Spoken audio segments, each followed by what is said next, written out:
নমস্কার, আপনাদের সাথে আমি ঈশ্বর রাজেশ্বরী।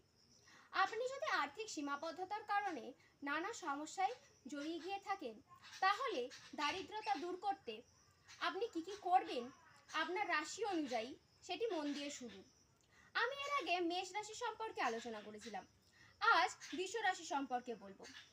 বৃষ রাশির অধিপতি গ্রহ হচ্ছে শুক্র, তাই রূপো, লোহা, লাল সাদা বা কালো কাপড়, ঘি, তেল ইত্যাদি আপনি দান করতে পারেন।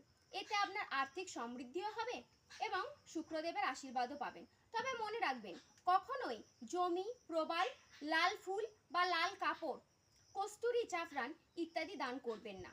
এতে আপনার দারিদ্র্যযোগ হতে পারে। যারা বৃষরাশির জাতক জাতিকা, তারা আমার বলা এই টিপসটি ফলো করে দেখুন, অবশ্যই আপনি উপকার পাবেন। ভিডিওটি ভালো লাগলে একটি শেয়ার করে দেবেন এবং পরবর্তী রাশি সংক্রান্ত ভিডিও পেতে চ্যানেলটিকে সাবস্ক্রাইব করে রাখবেন। নমস্কার, সবাই ভালো থাকবেন, সুস্থ থাকবেন।